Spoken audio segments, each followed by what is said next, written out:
Mr. Tremois was actually kind enough to let me know after the stream he's going to program for me my own custom bit stream that I alone will use and carry a 10% developer fee. So thank you for that ahead of time. Exactly. What is up, guys? Technicals here, coming at you with part 2 in our FPGA series. So earlier today I had a chance to sit down and speak with Mr. Olivier Tremois. He is a French gentleman who works for Xilinx, the company that manufactured the FPGA that I bought. Mr. Tremois left a comment under our first FPGA video with a whole bunch of technical jargon sort of related to it. I had a short back and forth with him and was able to set up a meeting with him, and he was very gracious and very generous with his time. This gentleman is orders of magnitude more intelligent than really any of you watching out there, and especially me. And so I know that some of you might be a little upset that I wasn't able to probe deeper into his knowledge bank on FPGAs, their application and implication for cryptocurrency mining. So in this interview, most of my questions are somewhat basic as it pertains to the larger scale markets and FPGA's true purpose. And I get a little bit in there and try to bring it back to how cryptocurrency mining will impact it if there is a wide adoption. So if you'd really like to see the nitty-gritty details on FPGAs, let me know in the comments below what you really want to know about them. Perhaps we could speak with him again in the future. I said it once, I said it a million times. I want to keep the channel casual friendly, noob friendly, because I'm a casual and a noob myself, and I don't want to alienate a whole bunch of people with ultra super technical talk and jargon and things like that. There are plenty of channels out there for that, and I'm sure I could find some good ones to refer you to. But for our purposes here today, we wanted to keep it general and get a real sense of FPGA's true purpose outside of cryptocurrency, and then understand a little bit how they will impact each other when there is a mass scale adoption. Aside from that, I appreciate you taking the time to sit down and watch through this. Let's get into it. The technicals. It's Mr. Tremois or Tremois? Tremois, yeah. Tremois? It's difficult for me. I know a little French. Je suis croissant. No? Okay. Bad joke. But again, we're here with Mr. Tremois. I hope it's okay to say that. It's okay, yeah. He actually reached out to me in a comment on one of the videos, the first video that we did on FPGAs, sort of a warm-up that we were putting out on the channel. I did buy one of them, Xilinx VU 1525, a developer's kit, knowing virtually nothing other than the name of the card and what sort of results we might be able to see. Now, I'm lucky that people in the community around me have offered to help me with the setup of it. They have at least the contacts to get resources for it and how to program it. But I'm really kind of flying into this, just jumping in. It's kind of what I like to do with the channel, is to just do things and try to learn and have the community follow me around with that learning versus trying to pretend like I know everything, because I think I'm pretty clear about it. I don't know a lot. So in one of the comments on that video, a gentleman here actually reached out, offered a lot of useful information, and I just thought it was great to get some information on the intended purpose of FPGAs, and possibly get into a little bit how that would, how mining and cryptocurrency mining would affect the traditional or the standard market for those as it moves forward, because there seems to be a lot of interest in them, especially with ASICs coming in and sort of taking over some of the popular algorithms. I was curious if you'd share with us some of your background, I don't want to say qualifications, but whatever you would like to volunteer in term to our audience here, to sort of give them an idea as to where you're coming from. Yeah, so I'm Olivier Tremois. I'm French. I am a DSP specialist, so digital signal processing, and I work for Xilinx, okay, which is an FPGA company. Actually, Xilinx is the company who created the FPGA back in 1984. So it's not so old, but it's not so new either. Sure. And so my background is digital signal processing. I worked in different companies. I have an engineering degrees in digital signal processing. Actually, also a PhD in DSP, and then I worked for different companies in sonar domain, in telecom domain, and then now I work for Xilinx for now 14 years as a DSP specialist. And I travel a lot. I meet all the customers doing DSP in Europe, and help them to understand the algorithms which best suits the FPGA and then help them to implement some bricks of design and help them also a lot on all the tools we have. Okay, and so what I've gathered thus far, and again, this is a casual's perspective, so give me some rope. FPGAs seem to be just an advanced piece of hardware that is programmable to whatever the application is, its purpose at that time, and so naturally it's being utilized in areas where you really need that type of processing power. So telecom, you mentioned. I've heard aerospace, military. I've also heard AI applications, things like that. Would you say that the overwhelming amount of utilization, what big industries, where are they most utilized currently? So currently, the biggest market for FPGAs are the telecom. The 5G wireless is perhaps now at the moment the one of the biggest. We try to tackle also the markets like the data center applications. And typically at Amazon Web Services, we have some boards, and which are, I would say, derived from the VCU 1525. Okay. That you bought. It contains also a VU 9P, yes. And so all these applications, typically, all these boards, are used to do genomics, to do AI, so machine learning, CNN inference acceleration. And also a big application is also video transcoding, encoding, and decoding. Actually, another market which is very important also is automotive. Because also you have a lot of embedded vision, and vision is one of the biggest market also for FPGAs. But you have now also a lot of machine learning going on, and it's a big market also. Yeah. Sure. I'm curious as to why the industries would utilize FPGAs versus developing application-specific integrated circuits like ASICs or some other purpose-built program. Is it because they intend to reprogram them, or is it because of their capacity to change or be modified with some ease? Yeah, so you have different problems here. First one is the cost. Okay, now to create an ASIC for in the latest technology, it costs a lot. $100 million to have the first chip. I don't have that kind of money. You probably do, working for Xilinx. I hope so. And so the first one is the cost. Typically, then, so if you don't have a huge application, if you right. don't want to build 100 million chips or less, perhaps 10 million chips, then it's not, the price is too heavy. Right. What sort of rate are the companies? So, for instance, telecom, and this is without any knowledge of how they're actually implementing the FPGAs. Once they put them into service, is there a typical amount of time before they update them or reprogram them, or do they stay in service for many years at a time before they reutilize them some other way? So you mean about the FPGAs? Yes. Yeah. So the FPGAs, as you can reprogram them, you can start with a design which is not really optimal, but you want to start a service, and then you can reprogram them every week or month if you want, because one of your research team have found a new algorithm to optimize the usage of the net, and it's like that.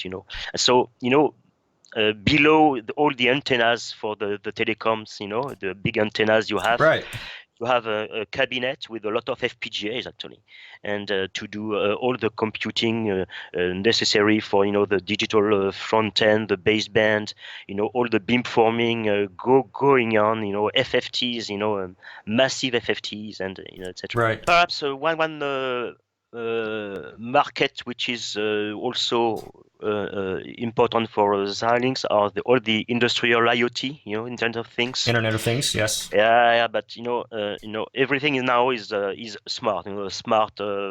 Yes. factories, etc. But to be smart, you need to have a lot of processing, and that's why industrial IoT is something very important for us also. Okay. But one of the main market we want to tackle at the moment is the data center application, which is very important for us for the growth actually. Sure. And and so I would say that the traditional market are still very high, okay, but we want to increase also. And speaking of that growth, that kind of jumps ahead a little bit in some questions I wanted to ask. Is right now FPGAs are people have lots of interest in them for cryptocurrency and mining applications. And when I went to purchase mine, in the meantime, several small websites have popped up and group buys to obtain these cards in larger quantity. When I bought it, I went through my local distributor, regional distributor, finally ended up buying one directly from a place in Canada. Avnet. Yeah, Avnet. And so that got me to thinking, is if there is a surge of interest from the regular consumer to buy these, what sort of scalability does Xilinx have on the manufacturing side? Are they prepared? Because typically these are B2B type devices. Consumers aren't really buying these as much as B2B or governments. Do they have that scalability, or is that going to negatively impact their regular operation? No, absolutely not, because typically we have 20,000 different customers around the world. Okay. So we sell millions and millions of devices every year. So the board you bought is what we call it a Xilinx branded board. It's a board which is made by Xilinx and sold through our current distributor. Right. And so it's just a question of how many VU the Vertex Ultra Scale we can build, and it's not really a problem because we can build a lot of them, and then we have to build the boards. But we are a pretty big company. We have some subcontractors to build all of these things. It's not a problem. Right. Is Xilinx the current market leader in terms of these devices, or do you have major competitors? So typically we are the market leader for now 15 years around. We used to have a big competitor which was called Altera, which has been bought by Intel 2 years ago. So now the big competitor in FPGAs is Intel PSG. Yeah. I am curious, sir, how because I put this video out. I don't have many subscribers, maybe a little over 3,500 at this point. I'm trying to grow very quickly, but it was curious to me, you having no involvement in cryptocurrency, for you to have commented on the video. Was it where you just happened to be searching for FPGA-related videos, or did it come to you by some other means? Actually, on LinkedIn, there was a colleague of mine who sent a link to a video, and this is the video where there was this 1.99 gigahash per second. Yes, Buried One put out a video about it. Yes, and then so I listened to this video, and then I saw your video after that. So I just clicked. Love those suggested videos. Thanks, you two. And then now I subscribed to your. Oh well, we appreciate your subscription. Thank you for subscribing. That was just curious to me, you having no involvement prior. So hopefully that snowballs and I get a sponsorship from Xilinx very soon. So you were very kind to pre-send this ahead of time. You prepared slides sort of outlining the difference between FPGAs, ASIC CPUs, which we briefly went over in a previous video. And so this is, coming from a person who actually knows what they're talking about, though. So this is much more meaty. And so I'm looking at the first slide now where you outline ASIC, processor, GPU, FPGA, and the different markets. I'll turn it over to you, and I'll follow along with you if you'd like to run through this. Just to explain what are the differences between an ASIC, a processor, etc. So an ASIC is, a processor couldn't be called an ASIC. Okay, a processor is an ASIC that you can program through a software to do some different things you want. The ASIC in general is targeted at one application. Right. Okay, and so typically that's why in cryptocurrency you have ASICs, because they are the low power, etc. They are quick, but as soon as you want to change the algorithm inside, because you want to change the cryptocurrency or something else, you have to change your ASIC. That is where the FPGA has a card to play here.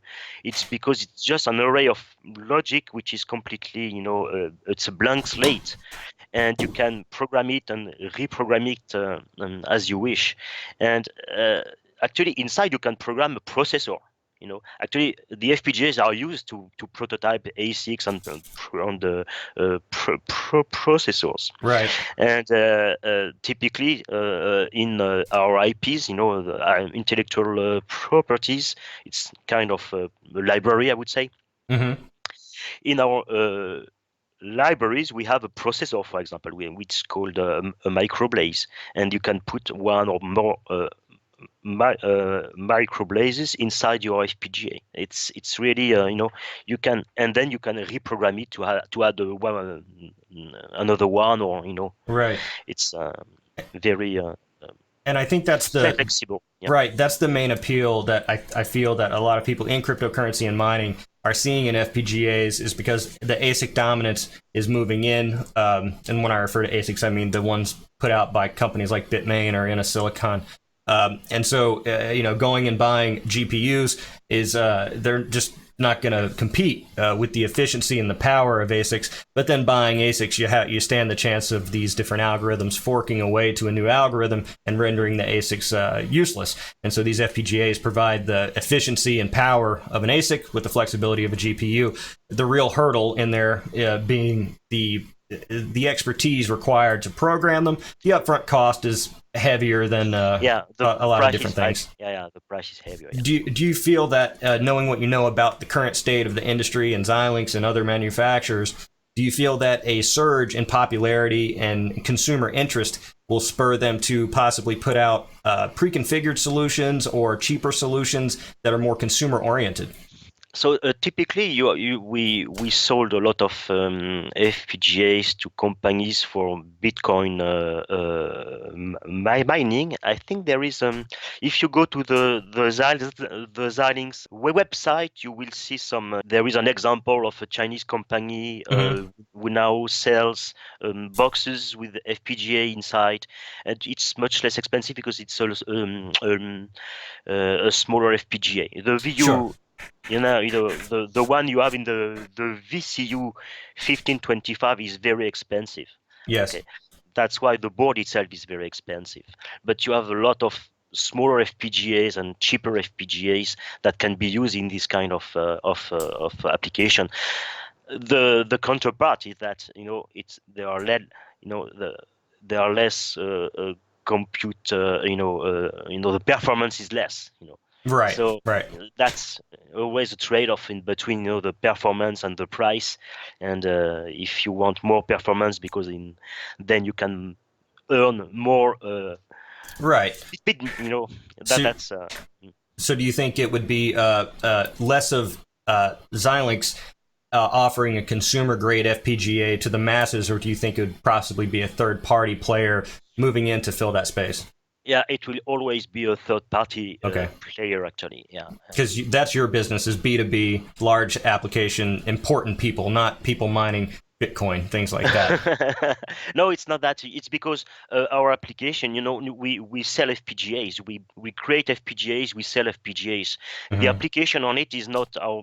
Is not the business of Xilinx, Sure. The bitstream, the software programming, which again is the big hurdle, I feel, or will be in the beginning for cryptocurrency miners, finding people that know how to program it and encouraging those people to share their bitstreams, and obviously they'll have to monetize it in some way. So I'm curious, there is obviously some sort of community or people out there who are familiar with programming the bitstreams and loading them onto FPGAs. Do you feel if there is a surge, because cryptocurrency, despite it being down right now, there's a tremendous amount of money behind it. And with that amount of money, I can't help but think that some people will be encouraged to possibly leave their current positions of programming bit streams for proper applications and moving over into cryptocurrency mining.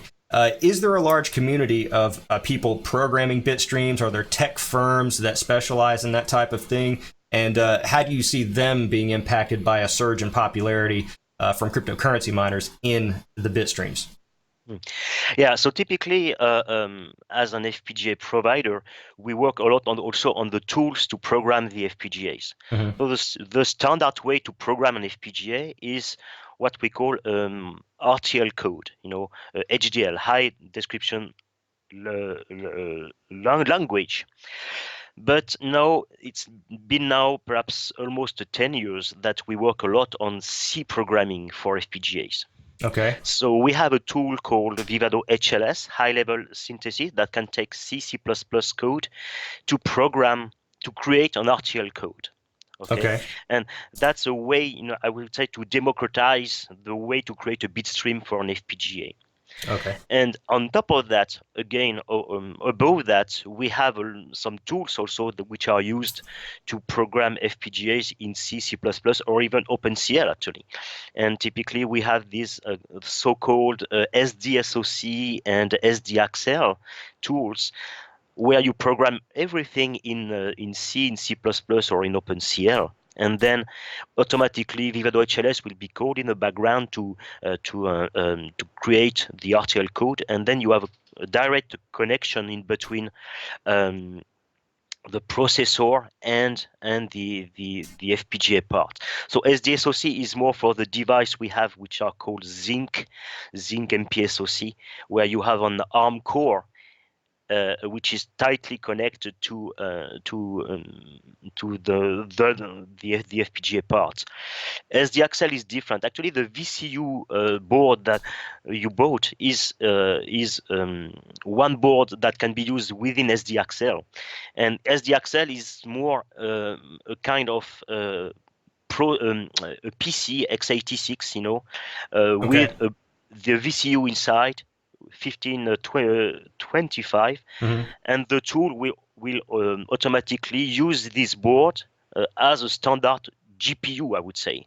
Okay. And it's much easier to use this kind of accelerator boards using SDAccel or SDSOC than to create directly the bitstream in RTL and then to do the connection with the PCI Express, etc. So you're saying the programs exist that make it at least somewhat easier to program on these particular boards? Yes. So, beside that, you have a lot of forums where you can ask questions. Actually, on Xilinx forums, you have a lot of questions about how to download bitstream, how to program FPGAs, etc., how to use the tools. So we also have the support. Actually, FPGAs and Zinc type of device, we provide a lot of support to the customers because we know it's not so easy to program. Right. And getting back to it, do you believe that because the only bitstream example that I've seen being put out carries with it a 4% developer fee, so in the course of the cryptocurrency mining, during a period of time and by some way, 4% of the proceeds of mining will end up going to the developer of that particular bitstream, which is in the mining scene considered quite high. Fees are usually much lower. And with that added power, that could be potentially quite a lot of money for that particular developer. Do you foresee a tech firm or programmers really jumping on this very quickly if there is a wide-scale adoption to try to develop these because of the potential money to be made? Yeah, typically the board, typically the VCU 1525, if people know that there exists software like SDAccel where you can program everything in C, I think the offering of software to mine will increase, and then the cost will go down. I suppose so. Yeah. It's if it's pretty high, I suppose it's because there are very little number of bit streams for FPGAs, Yes. and then they make you pay the price, there's a premium on that. Right, there's so few people doing it, they can get away with charging it. But Mr. Tremois was actually kind enough to let me know after the stream he's going to program for me my own custom bit stream that I alone will use and carry a 10% developer fee. So thank you for that ahead of time. Exactly. One of our developers in the community wanted to ask a two-part sort of question, how FPGAs are playing into the role of artificial information technology, and then also how they're being integrated or used. I'm sure they're being used to prototype Bitmain's ASIC machines, but if there is some sort of component of an FPGA that exists to complement the ASIC or is actually integrated into the machine itself, aside from just prototyping it. So for AI, FPGAs are in direct competition with GPUs for AI. Okay. Typically, so we play only in the inference side. We are not playing the training side. Okay. Actually, the majority of the business is in the inference. Okay. For the training, you need a lot of double precision floating point computations, and FPGAs are not really good at that. We are much better in terms of single precision floating point perhaps, but the best for us is integer. Okay. And typically, if you look at CNNs, convolutive neural nets, etc., you can see that the number of bits is going down every month. I would say. Typically, 2 years ago we were still in floating point. A year ago it was still, the 32-bit integers or 16-bit integers, and now we are at 8 bits. And we also play, the FPGA is completely reprogrammable. That's why we can go even further down, and we can say, okay, perhaps we don't need 8 bits, perhaps we need only 4 or 2, and then that's why it's much more efficient, perhaps, to do inference on FPGAs than on GPUs, because GPUs now are limited to 8 bits, okay, which is pretty low. But perhaps you don't need 8 bits, and if you do the computations in 8 bits, the power consumption is higher than if you do that in 2 bits. Okay. And so it'll get a lot easier when the singularity occurs and AI takes over, and then it can figure out everything for us. We don't have to think anymore. Yeah, and for the Bitmain application, so for sure FPGAs have been used to create the ASIC, but I don't know anything about what's inside the ASIC or inside the box of Bitmain, so I can't answer that. So I have another question from the community, and this one's sort of tying into mining, and so forgive as it is a little cryptocurrency mining specific, but he asks, how could FPGAs work with or complement current GPUs that are widely used by cryptocurrency miners? Is there some sort of symbiotic relationship, or could the GPU support or the FPGA support a GPU sort of mining rig? Do you have any thoughts or knowledge on that? At the moment, it's more a question of competition against NVIDIA and us. And it seems to me that that's a question of could a Honda help the Ferrari go faster in some way? Is that an accurate sort of? If you compare GPUs and FPGAs, on GPUs, when you have to program your application, you have to, to take advantage of the architecture of the GPU. So the GPUs are pretty good at graphics, at compute acceleration, etc. But you always have to fit within the architecture of the GPU. Right. Okay. Right. So if you have things that are really good on GPUs, very efficient on GPUs, use a GPU. Beside that, if you have some parts that you want to accelerate even more and that are not really well suited for the GPUs, then you should perhaps use an FPGA, because there you create the hardware that is adapted to your algorithm itself. I see. That's where you can even, you can get the best of the two worlds, the GPU and the FPGA. If you have parallelism, but you want to have a continuous flow of data outside of your chip, then perhaps an FPGA is a better choice, because then you can just create the architecture you want, and to have the best performance you need, actually. That makes total sense, and that's arguably, again, why there is so much interest in FPGAs, just that flexibility in programming. And I think that should there come along some user-friendly, consumer-friendly method of programming that is somewhat quick, push button, I think we're primed for a total takeover of the mining scene by FPGAs if other methods that aren't proof of work take over before then. The FPGA itself is really a bunch of lookup tables and flip-flops on the registers, and if you need an 8-bit adder, then you will use 8 lookup tables. If you need 20, then it will be 20 lots. You're not limited to the 8, 16, 32, 64 number of bits for the operators. That's where also you will gain a lot of power consumption, because you don't need to have 32 lookup tables. 20 is enough, for example. Okay. And what I should say also is that the multipliers, we have an insane number of multipliers inside our FPGAs. It can go up to 12,000 multipliers in parallel, which is very, very efficient and powerful. We have some memory inside the FPGA, which is a big difference with the GPU, actually.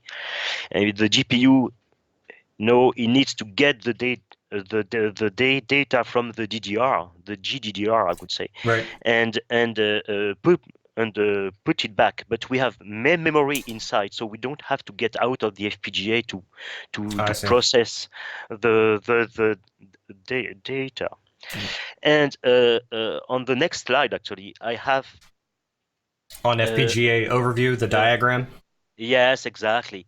And you see that you have, everything everything is in you have a column of DSP slice, a column of lookup tables, a column of block RAMs, etc.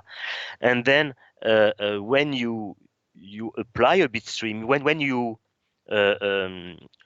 program your FPGA, you just say, I want an adder, I want a multiplier, I want to connect them all together. But then the tool will choose the location where it wants to put the adder, the multiplier, the block RAMs, etc. You don't have to do it yourself, because it would be a mess at the end. Okay. And on the next slide, I have an example design here that shows how an FPGA works. Okay. You have the blue box here. It looks like Egyptian hieroglyphics to me. That's about as well as I can describe it. And it's just to explain that here you have 2 adders, and then you have a multiplier. And then in the processor, you have 1 adder and 1 multiplier. So you have to reuse the adder, so the data has to come back at the input of the adder, etc. But here you just put your adders, your multiplier inside the FPGA. Okay. And then you obtain a graph as you have on the next slide. So here it's a view of the FPGA after the bit stream has been implemented. Okay. So it's a view that you can have from the tool we have, the slide that says logic view of small design on Zinc Ultrascale. Okay. Yes, exactly. So you can see on the lower left part, you have an ARM processor system, and then the blue boxes are just the lookup tables, the flip-flops, which are used inside the FPGA. So it's almost empty here. And you can see on the next slide that so You have block RAM, the lookup table, the DSP slice, and then I also have on the next slide how the tool has connected the block RAM here to the different LUTs around. Okay. So this is done automatically. You don't have to do anything for that, but just to show that the complexity of what's inside the FPGA is Right. pretty well, I would say, behind the entry point you have. It can be C code or RTL code, but then here it's really on the hardware itself, how all the connections which are done, etc. And that's to show perhaps that you don't have to go as low as that. It's Right. But at the end it's pretty complex. But that's is. why. So you have all the efficiency. Okay. Right. The memory is connected to everything. Can be connected to everything inside the FPGA. So it can reference very quickly and just cut down on, I don't know if latency is the proper term, but cut down on the time. Yeah. Okay. And again, to anyone watching, these are the highly technical aspects of FPGAs. And again, this is to drive the point home as to what their intended purpose is for. And if you have further interest, let me know in the comments below if this is something you want to expand on, the actual, the nitty gritty, the hardcore details of FPGAs, and we can certainly go into that in the future. Because again, I'm despite my name being the technicals, it's all hieroglyphics to me. But I nonetheless appreciate this education because it is fascinating, and it leads me to ask the FPGA that I bought, the 1525. I had read somewhere that this is a relatively recent generation of card. This is one of the more recent releases. Yes. Is this the current front runner in terms of, I won't say, because I'm sure there are different varying grades of FPGAs in different applications, but is this one considered the best, I guess, that's available to consumers, or are there others coming out very soon that will be much more efficient? The Vertex UltraScale Plus 99 that you have inside the VCU 1525 is one of the biggest and the latest FPGA you have. Okay. That exists.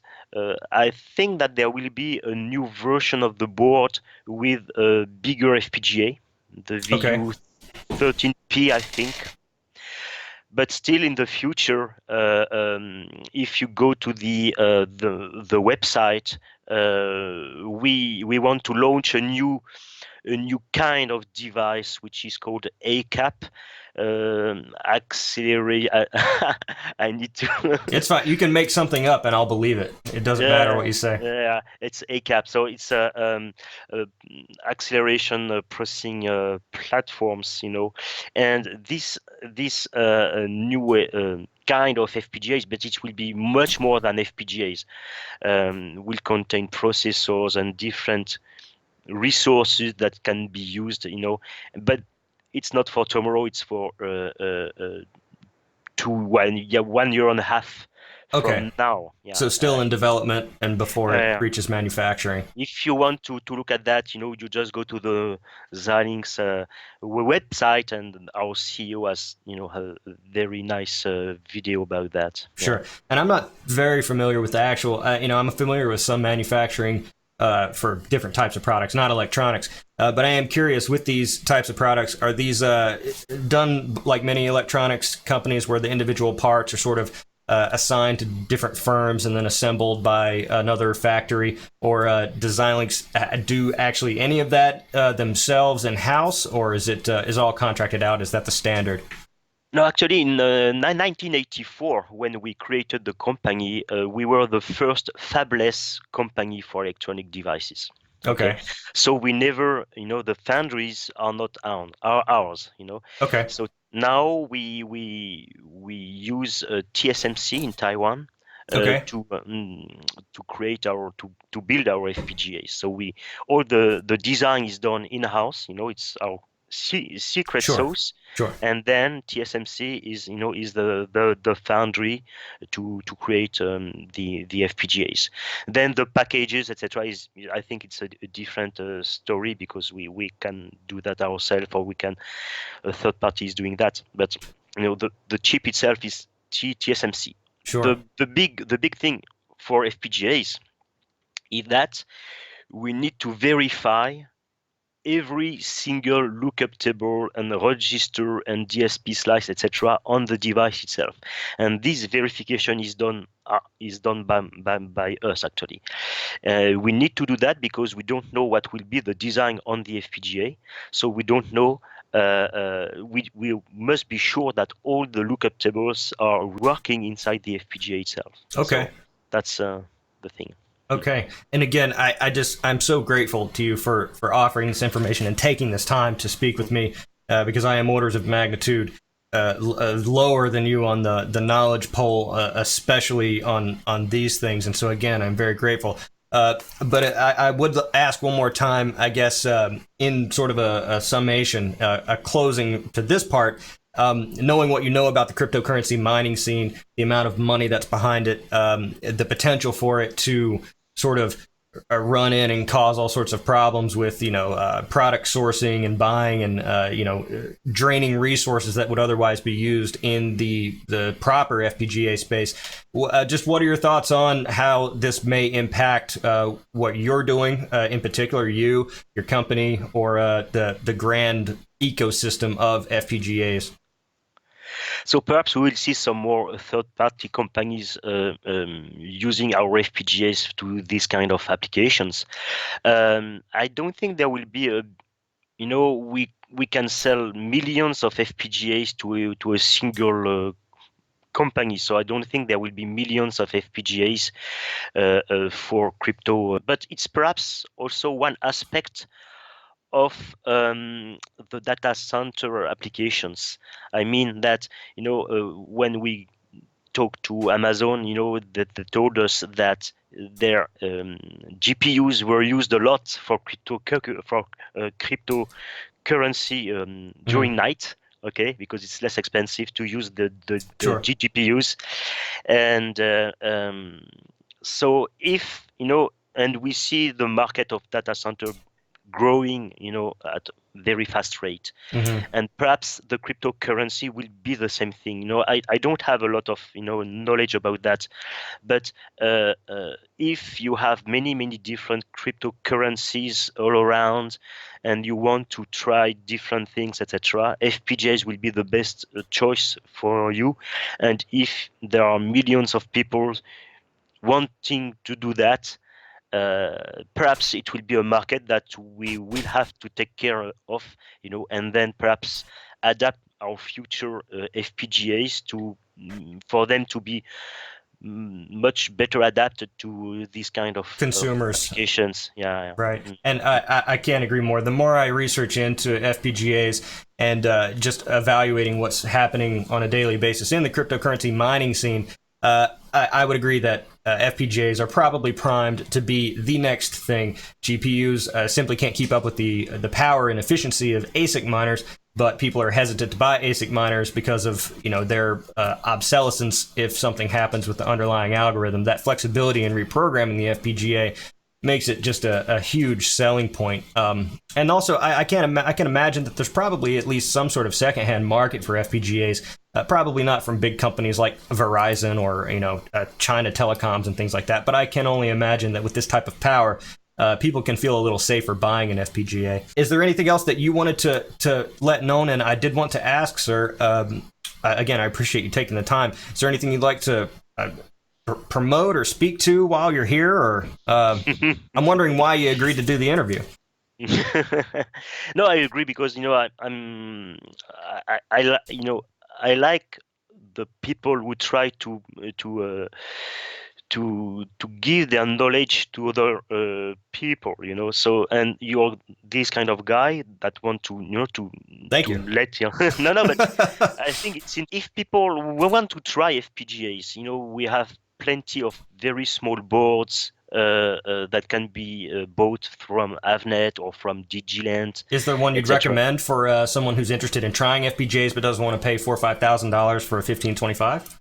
Yeah, you have at Avnet you have the Mini Z, which is 89. It's a very low price, Mm-hmm. and it's a zinc based, so it's a single ARM core, Cortex A9, Okay. and with FPGA around, and you can program the FPGA part using C, also with C with Viva Deutsch LS, for example. Okay. If you're more into Python, you have the pink PYNQ. Perhaps I have one here. I can show you that. Oh, even better. There is a small board here. Here, you see. Okay, I see. Yeah, so it's pink. Okay. Yes, gathered. So you have a zinc device on it, and you have this Arduino compliant for to put on a shield Arduino on it if you want. And so you have a microphone, you have HDMI in and out, you have plenty of things, and then you can program that in Python actually. Okay. And if you want to try, it's very easy to use, and you have different. Typically, if you want to try AI algorithms, we have a full bunch of overlays to put on that. So an overlay is actually a bitstream, but a little more. It's a bitstream with all the drivers you need to use. Right. The algorithm on it, and it's very easy to use actually. So if you want to try out something along those lines, perhaps not specific to cryptocurrency mining, or perhaps, but you just want to get your feet wet with FPGA programming and play around with it, it's the Mini Z or the Mini Z. The Mini Z, yeah, okay. ZED at the end. I see, Mini Z, yeah. And that's available from Avnet. I guess Avnet's probably your chief distributor. Here in North America. Okay. North America, in Europe, everywhere. Yeah. Okay, great. I don't want to get too overly specific into the technology of the FPGAs because I don't want to go over the heads of people watching, but I feel that that's kind of a great sort of idea to give them about what FPGAs are actually for, other than just this sort of new ethereal card that's capable of insane hash rates. But again, if there's anything you felt relevant, or again, anything I can do for you in return to kind of... No, it's okay. It's okay. Okay. It was really nice for you to invite me. So. Oh, and I appreciate it. Whew! That got technical, didn't it? And I can't thank you enough, Mr. Tremois, for coming out and speaking with me, giving us your time here to explain to us about FPGAs and their impact and their implication and what they're really for. I think it's good to have a sort of a foundation as to what these cards and these devices are meant for as they move into the cryptocurrency mining space once again. And again, I thank you so much, Mr. Tremois. I hope to have you back again soon. Hopefully next time I'll have a bit more of an education and can ask more relevant questions to you, befitting your extreme knowledge on this subject. So again, we want to thank Mr. Tremois for his time coming to speak with us today. If you've got more questions about FPGAs, or if you've got a great resource for it and something I can highlight in our FPGA series, let me know in the comments below. If you like interviews like this, let me know in the comments below, because I really enjoy doing them. I love speaking with people way smarter than me because it helps me grow as a person. So check links in the description below to Avnet and Xilinx, their websites, if you want to follow up and maybe grab one of the cards that he was mentioning in the interview, and you can play around with the programming of those and maybe learn yourself something new about FPGAs. So check the links in the description below for all the giveaways and stuff we have going on. Check us out on the Discord, discord.thetechnicals.io. Hit me up on Twitter, even better. I'm at TechnicalsMatt. And until next time, I'll see you next time.